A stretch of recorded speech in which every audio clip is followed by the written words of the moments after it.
Good afternoon and welcome to an EAS webinar on hygiene monitoring, improvement, and tracking presented by Vice President of Marketing for Certified Laboratories, Ted Andrew, and Senior Director for Food Consulting Services, Alan Saylor.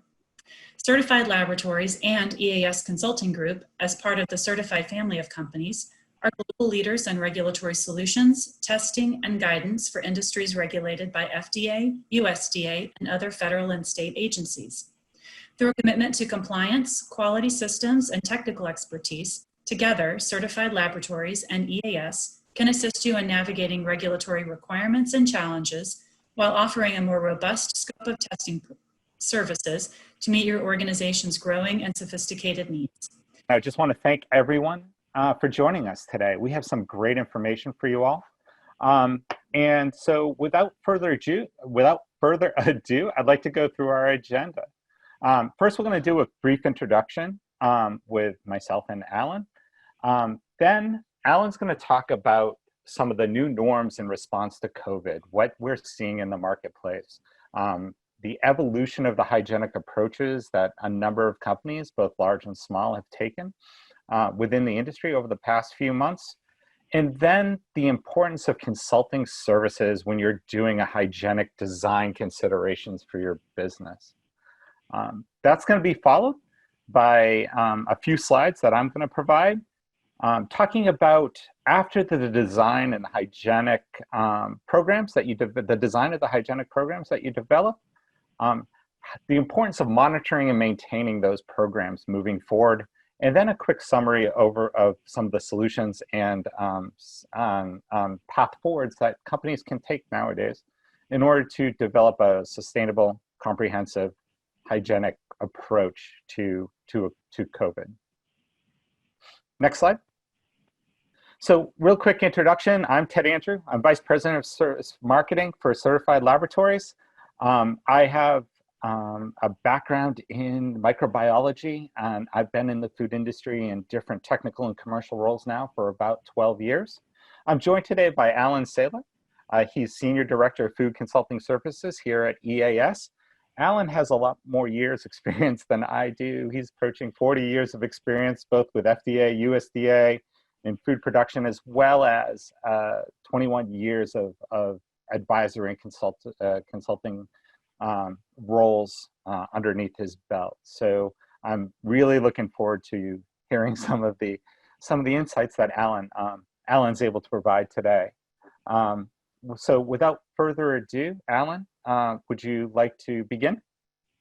Very good. And Ted, thank you so much. I appreciate this opportunity. And age doesn't always mean that you have learned from your mistakes. Some of us tend to repeat them, and I may be that kind of a person once in a while. But I have the pleasure of working with outstanding people, both at certified people like Ted, as well as Amy at EAS, and our over 170 independent consultants at EAS. So we have this huge capability and regulatory, scientific, technological footprint that we can deliver with this 170 consultants. And just like our huge footprint, Certified Labs has a huge footprint too. It ranges from their beautiful, relatively new, in fact, could be said, new laboratory in Melville, New York on Long Island. There are also other locations in Chicago and in California and in Edmonton, Alberta. So it was a great marriage when we joined forces in November of 2019. So what we have now is a comprehensive and a coordinated consulting and laboratory set of services. And this is what the webinar is going to be about. Now, I am aware that many of you have heard other companies that have similar things. And so what is new about this? Well, I think particularly when Ted talks about some of the laboratory capabilities that that Certified Labs has and is just added, I think it bears, and unfortunately or fortunately, you have to go through the entire webinar, so you got to listen to me first to get to Ted. So I would encourage you to stay on, because there's some really amazing things. And in my almost 40 years, some of the things that Certified Laboratory has now available to the industry is absolutely groundbreaking. So with that, I'd like to go into setting the stage. So what is different why we still produce food today. We use probably the same plants, the same equipment, probably mostly the same people, the same background. Technology of food processing isn't changing that much. Or is that not true? I would say that part of that is true, part of that is not true. And so let us just set the stage very quickly. And I put some of these slides in place for you to look at after the webinar, just as to give you better context. So I don't want to spend a lot of time on some of these slides. The cases of COVID are continuing to increase. Unfortunately, the U.S. is leading the world. And also, unfortunately, we have a few other countries that are following us very rapidly, trying to displace us as the top. And that's not something anybody would want to do. Our deaths based on CDC data or University of Washington projection data, it's a bit chilling. And so this isn't going to go away. So how has this changed, or is it having the effect of changing the way we operate on a day-to-day basis in the food processing industry? And I think the answer is yes. Now this is a slide that I think is more for your reference and not for me to cover in any detail. Plus there's a lot in here. So I think this is one of these things you want to look at on your own. It just is some background information on COVID itself.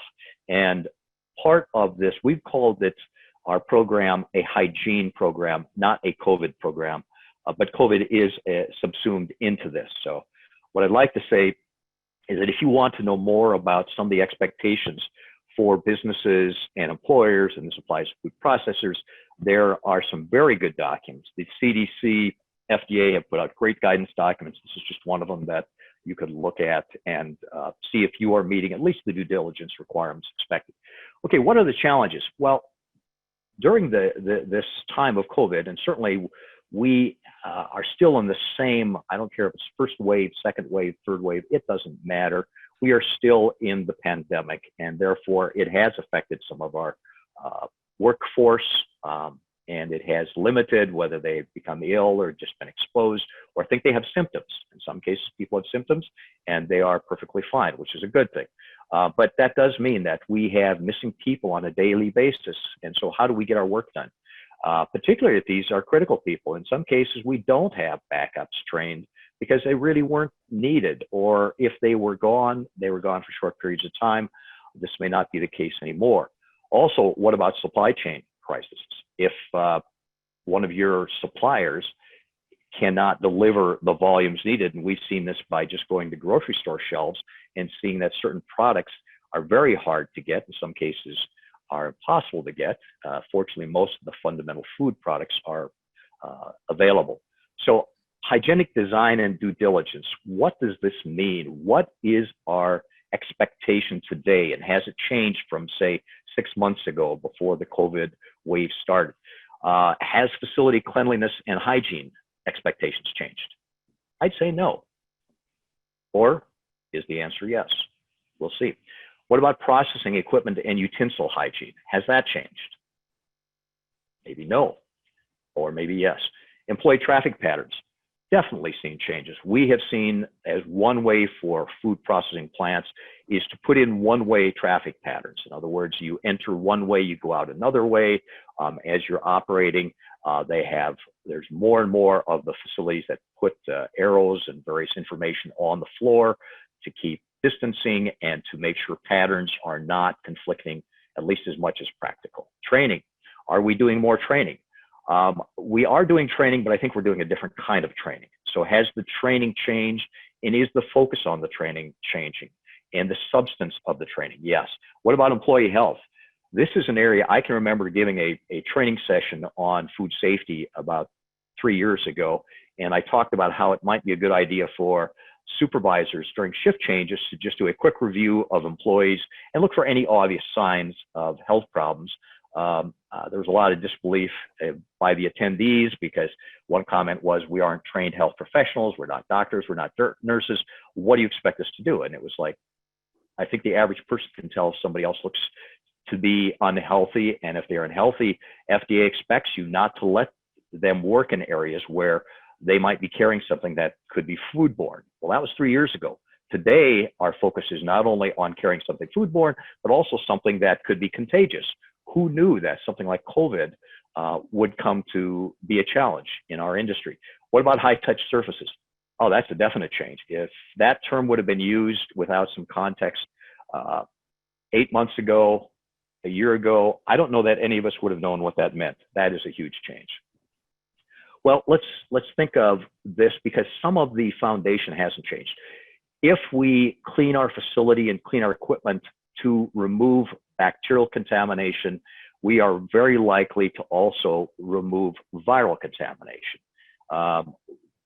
The viruses that can cause foodborne illnesses are limited, but we have more focus today on viruses that could make our workers ill and are contagious or highly contagious and are airborne, which appears COVID is. So what can we do? Well, one of the things you need to do is look at what are your cleaning chemicals, what are their capabilities. A couple of the generalities, and this webinar doesn't allow us to go into a lot of detail, although EAS did have a training short course on hygienic cleaning that is available. I think you can go to our website. We know that chlorine or alcohol seems to be very effective against viruses and most bacteria. Ammonia is not very effective. So let us move now into the area where you've really come in to, this is a reason why you've joined the webinar, and that is, what do we have to offer today that might be of interest to you? And we have put together a comprehensive, integrated hygiene development and monitoring program. We've just put in the acronym HDMP. It probably isn't that important, but it's maybe easier to say than Hygiene Development and Monitoring Program, so HDMP.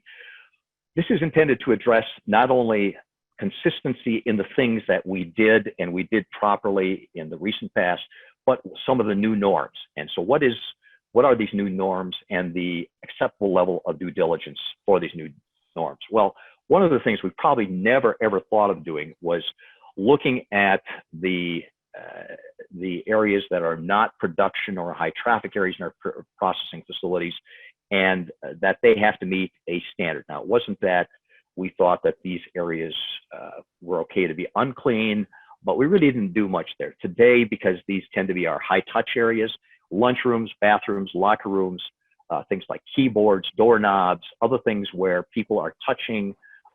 This is an area that we have to incorporate into our hygiene program that we probably didn't in the past. It wasn't that we didn't clean them, it's that we didn't really do much. We didn't record a whole lot. And so we need to enhance our hygiene blueprint. And that's what this EAS Certified Laboratories program is all about. So one of the things that is very important, and we in some ways are on the tip of the spear, because there were some industries and some parts of the economy that just shut down. It created lots of problems for them. We understand, we sympathize with that, but we were not one of them. We were an essential industry. So somehow we had to figure out how to operate, both with maintaining all of the things we're supposed to do, and then somehow incorporate these new norms and people missing and working with 6-foot spaces and with reduced employees, reduced production, and still expectation by management that we were putting out our product and hitting certain numbers. The difficulty when we look into employee health and trying to be sure we are setting up criteria for success with our employees and their health, and not setting up criteria for failure, is the HIPAA requirements must be maintained. So if we think we have an employee that may not look well, we probably should not talk to them about, well, what's wrong? Tell me what's wrong. But simply, most of us have human resource departments that are trained in how to handle these issues. So you simply ask them if they go to human resources, where they can be talked to in private about their health and as much as they wanted to share. The other thing is personal protective equipment. Now, that's not new in the food processing industry. It is new as equipment to protect one employee from infecting another. That is not the reason we use personal protective equipment. Today, a personal protective equipment program is got to be fundamentally part of any due diligence program in hygiene. So we have some difficulties in looking at high risk. There are some employees that maybe just because you know them personally You've been around them a lot. You know that they're high risk. So can we just minimize our problems in our production facilities by making all of the high risk staff stay at home?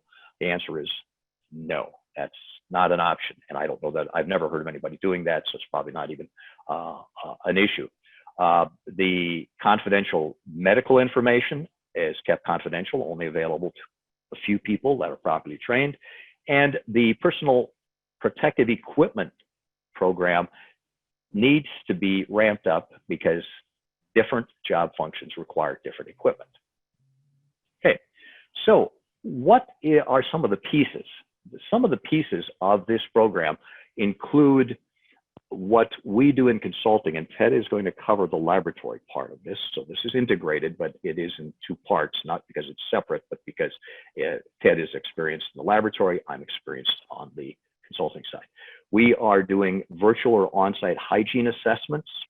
This is an option. EAS has probably completed many, and I won't put the number on it, but many virtual assessments of processing systems with the video. You know, if we'd have done this 10 years ago, we'd have had to get expensive cameras, and we'd had to set things up, get trained technicians to operate them. Today, anybody with a laptop, a tablet, or a cell phone, and these cell phones, particularly the newer ones, have amazing resolution. We have done a number of virtual assessments, and we have a high degree of confidence that the reports and the things that we find, or we don't find because they're okay, are very representative of what we would find if we were on site. So what we are offering is, depending on the client's interest in our HDMP program, a virtual or on-site hygiene assessment.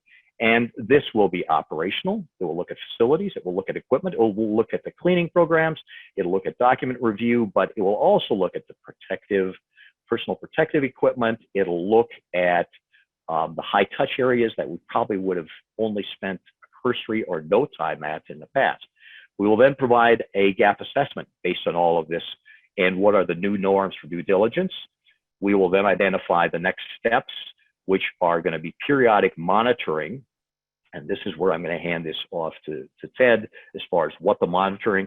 The EAS consulting assessment report will recommend, obviously consulting with certified labs, a monitoring system that should be used. Some may be weekly, some may be monthly, some may be quarterly.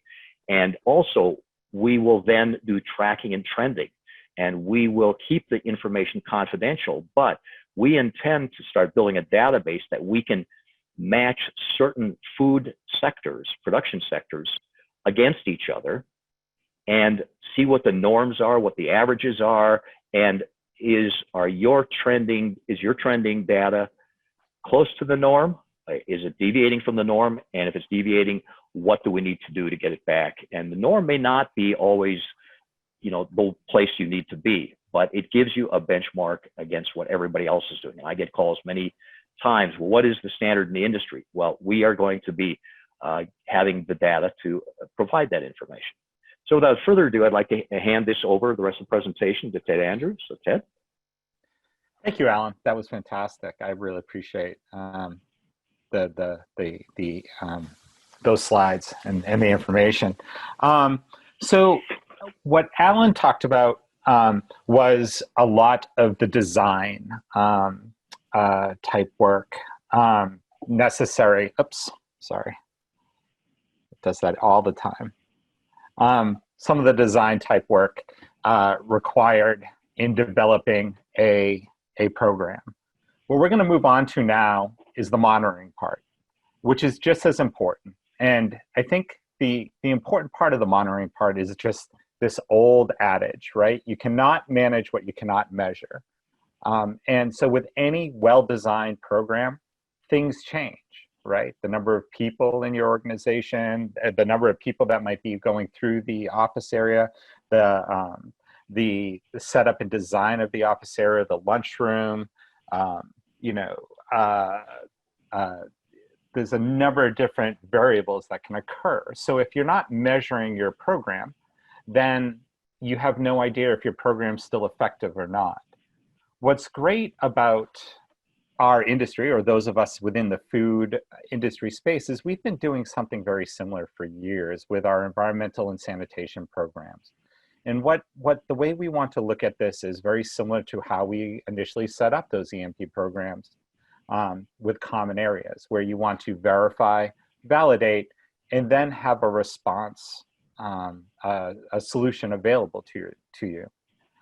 So on some periodic basis, you want to be able to verify the effectiveness and monitor for changes, and adjust and continuously improve your program. So you develop a sustainable, results-driven strategy at the end of the day to ensure your employees' health and maintain your business continuity. So this measuring part is really critical in any program that you develop, whether it's your environmental monitoring program in the food manufacturing environment, or the hygienic design program in the other parts of your facility. So when we talk about monitoring, what we want to talk about is clean but verify. Instead of trust but verify, we're saying clean but verify. So there's 3 levels of verification and validation and response that you want to develop in any program. One is a daily program. So you want to make sure, you want to have some tools available to you on a daily basis to be able to quickly identify those areas that you might be missing, re-clean those sites. And I'll talk about each one of these in a little bit more detail in the next coming slides. But you want a daily solution in order to make sure that on a daily basis, your program is effective. And then to validate your program and set some goalposts, either monthly or quarterly or some longer term cadence, you want to develop a more deeper dive quarterly testing. And those quarterly swabs you want to take and send to a lab for things like Enterobacter, E. coli coliform, APC. And what that's going to do is give you a higher resolution into what your program is testing for, and make sure and ensure that nothing dramatic has changed within your environment or your sanitation program between those 2 goalposts. And then lastly, you want to have an elevated response. So you want to be able to take an action, a cleaning action, a hygienic action to cleaning and mitigation when you do potentially have a positive individual in the facility. There is now environmental testing solutions available for COVID, and that will allow you, prior to opening up back up that area, prior to going back to the same level of business continuity, that'll give you the assurance that your sanitation program has gone to that extra step and has removed that potential COVID on environmental services. However, whenever you do test for COVID, you really want to make sure that you have you have put in deep thought to what your response plan is, the actions you're going to take, because it does have such an impact on both your employees and your business. So let's talk a little bit about monitoring daily. And I wanted to put the slide together on ATP testing, because this is a testing, ATP testing has been used in the food industry now for quite some time. But what we're seeing is that it's being used across a number of alternative industries.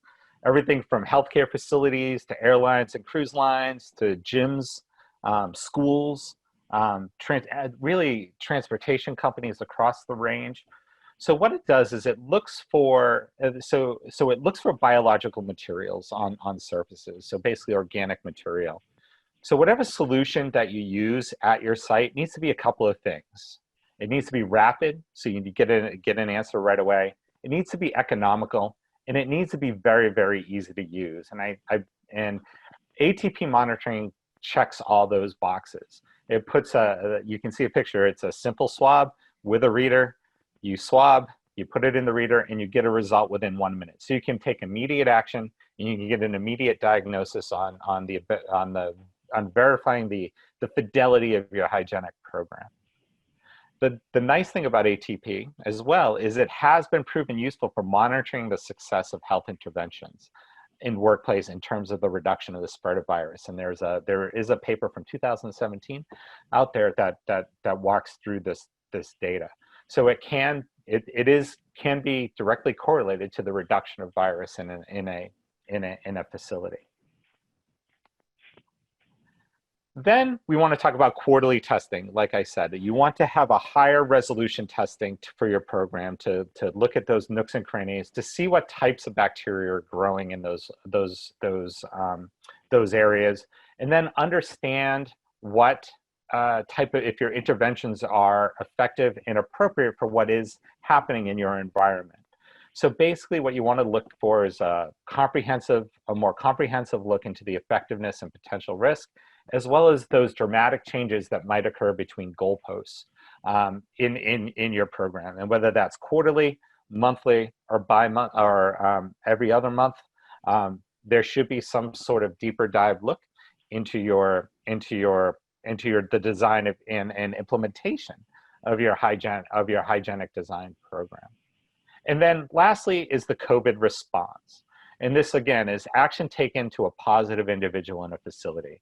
We've partnered with bioMérieux at bringing in a COVID test that's specific for environmental surfaces.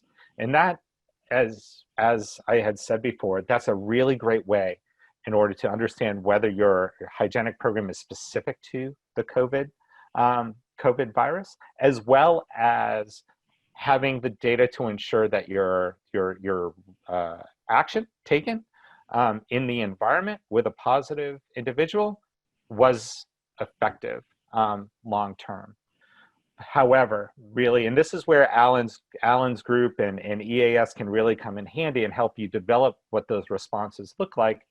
It needs to be really well developed. You don't want to go into COVID testing in your environment without understanding what your response is going to be, and that can be developed through internal channels or through consulting as well.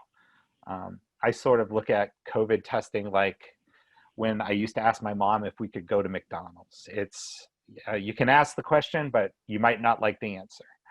So you really want to understand that if you do get a positive COVID in your environment, that you do have an effective program in place. And then lastly, so we talked about design and we talked about monitoring. And then lastly is just as important, maintaining. So any well-designed program requires maintenance, and it's probably the hardest thing to do with any program that you put in place. Anyone who's developed an EMP program and has had a lot of turnover in their facility probably has experienced this. Anyone who's tried to go through a gym fitness program has probably experienced this. It's maintaining the fidelity of the program and adapting and adjusting to changes in the environment. So again, your goal in your initial design of your program needs to be sustainable and adaptable for your specific organization. And this is one of the key things here.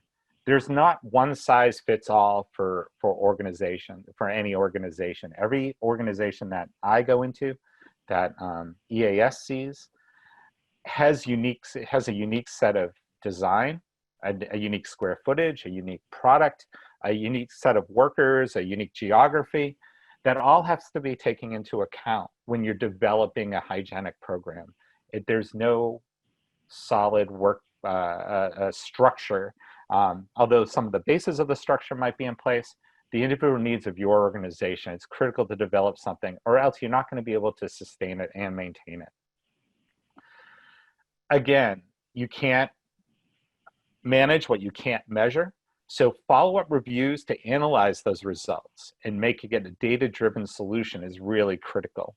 It's not building a program in January and testing in December to ensure that the program's still working. You need to continuously monitor the program and make sure throughout and monitor and maintain the program to ensure you're accomplishing your hygienic goals in your facilities. And then lastly, you want a program that's adaptable even post-pandemic. And I know we've been saying this for a long time, but eventually the pandemic's going to go away. However, you want a program that still maintains that hygienic program and that fidelity of a clean environment that you're looking for your organization.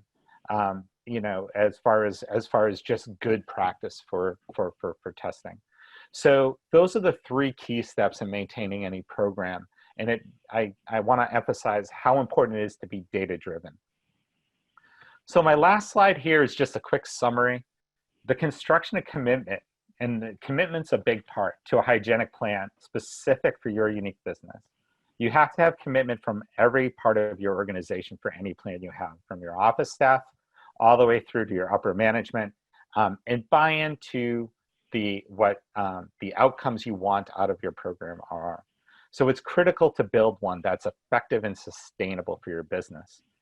One of what we talked about here is EAS and certified labs. We've partnered to provide everything you've seen here. So we can provide the design part, help you design your program. We can help you monitor your program through ATP swabs, the quarterly testing, even the environmental COVID testing. And then along the way, this isn't a set it and forget it as well. The consultants are available to constantly help you analyze the data, provide benchmark resources for you to see how you're doing against other cohorts in your industry, and as well as maintain the program moving forward. So given that, I just want to thank everyone again for your time today. And if you have any further questions or you're interested in learning more, feel free to reach out to me. My contact and Alan's contact are on this slide deck, and you can see my email down below. Again, thank you all, and I hope you all found this very informative. Great, thank you both. And we can take any questions from anyone in the audience in the questions box. And while we're waiting for that, Alan or Ted, would you like to share some common questions you hear from potential clients and those you speak with in the industry? Yes, that sounds great, Amy. Yeah, so the one question that we get a lot is, should we test for COVID? And I think that's, and again, I mentioned that a couple of times in my slide. And what's nice now, where there are COVID specific testing for environmental surfaces, as I think early on in the COVID outbreak, as you can imagine, a lot of the diagnostic solutions were geared around clinical testing, and they were being adapted for environment. So I think one of the great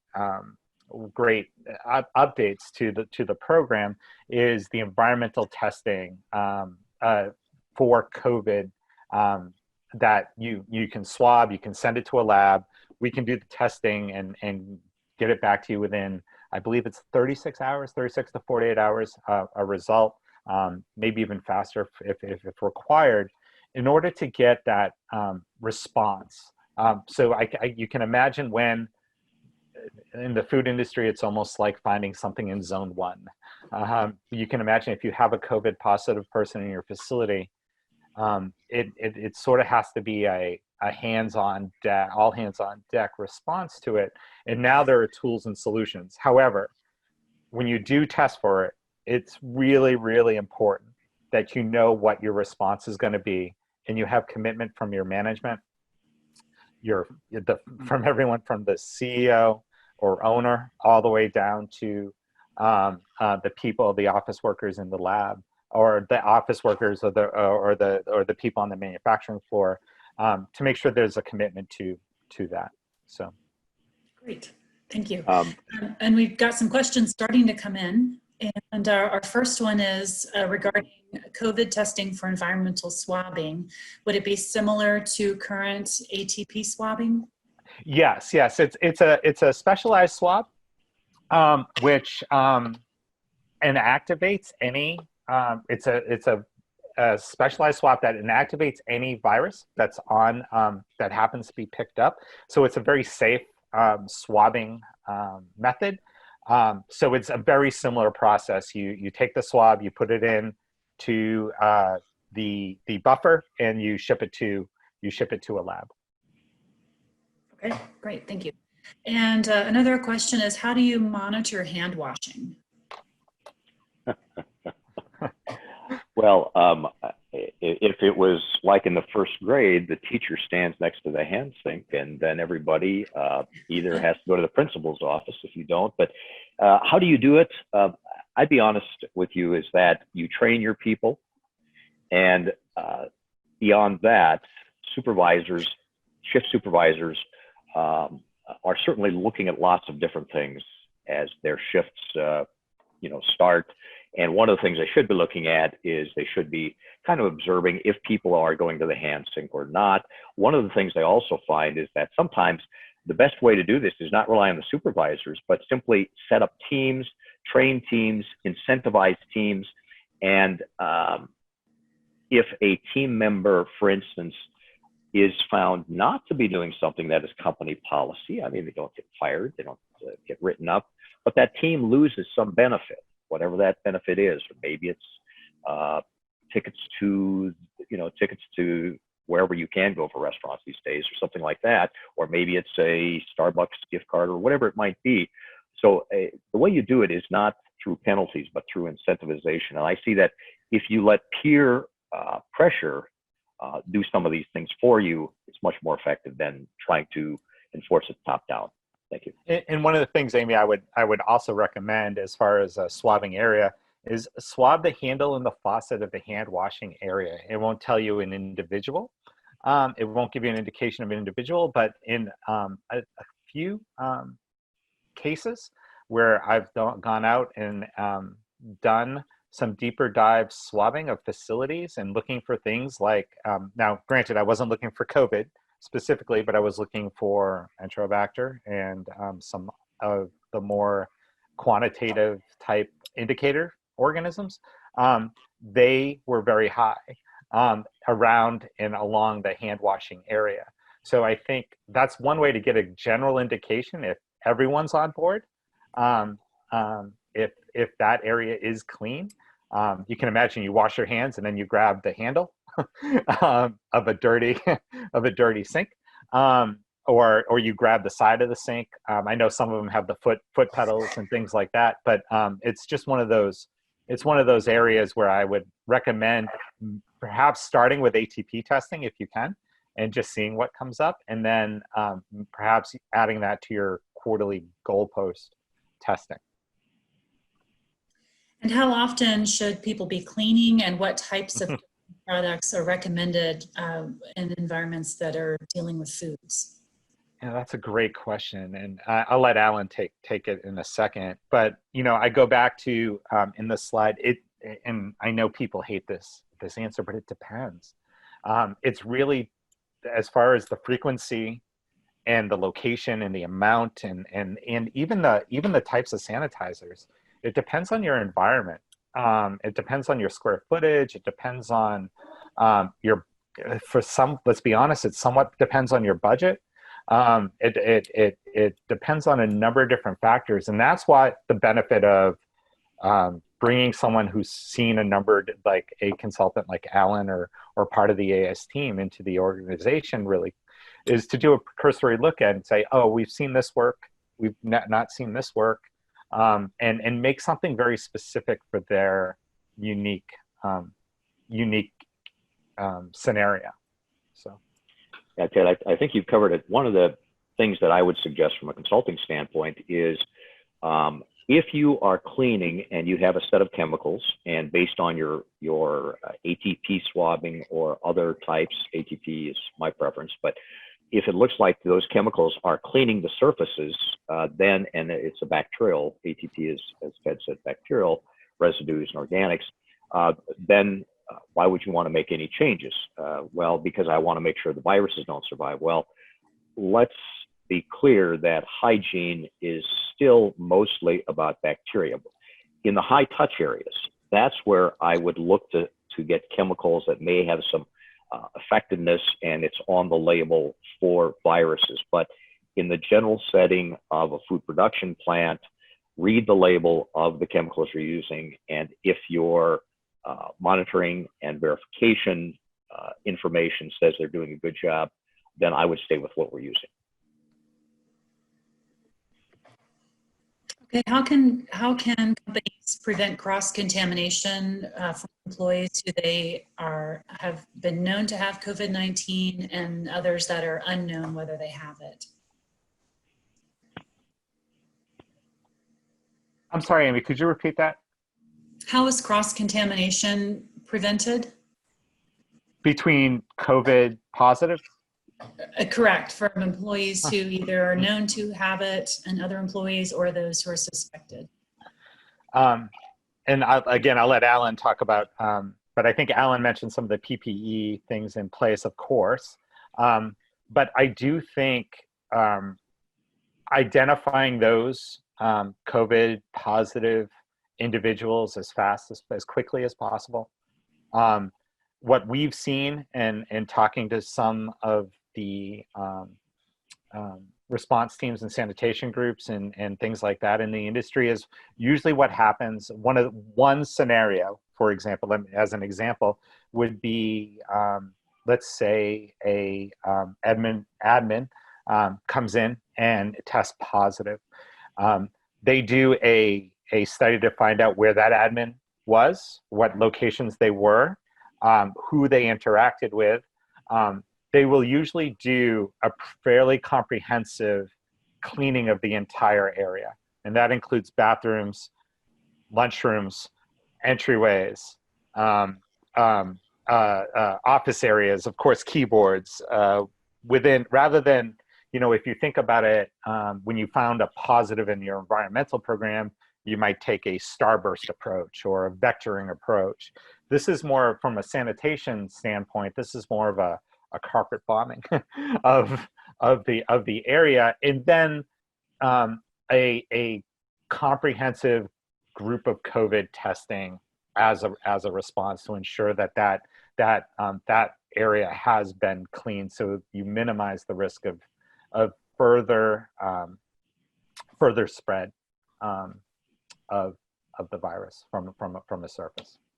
Yeah, one of the things I would also suggest is presume people are infected until proven otherwise. And I'm not saying take that to an extreme, but for instance, I visited my doctor's office here in the last week, and they had protocols where there was distancing, there was face masks, there was temperature testing, there was one way in, one way out. These are all things we can easily do. This is not too difficult to do in our processing environments. Now, 6-foot distancing may or may not be possible.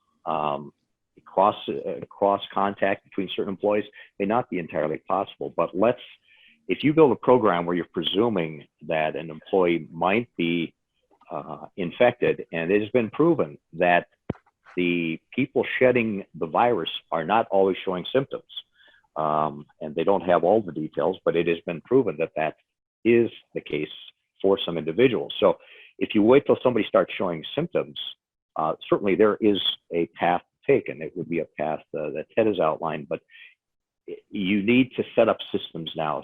So if you are one of the fortunate ones where you have no cases, nobody in your facilities ever had any COVID, there's nothing, nobody's staying home because of it, my suggestion is be careful about being too excited about that fact, because we are still in the realm, we're still getting significant amounts of infections. So therefore, presume people are infected, set up your programs to keep people apart as much as practical. Thank you.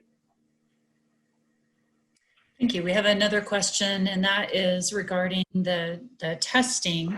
Since the testing is shipped out, if there is presence of the virus, what are they supposed to do in the meantime while they're waiting for those results?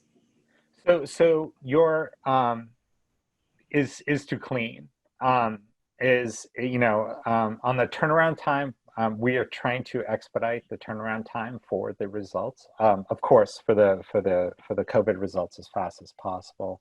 But I think the response there would be to clean, and that time should be built into your COVID response. So if when you're working with your response plan, if working with a consultant or your internal plan, should build in that time as a convalescent time, or whatever you want to call it, in between when you can clean, verify or validate your cleaning with a COVID test, and then maybe let people back in that area after that. So whatever response should build in that timing in order to ensure that you are effective.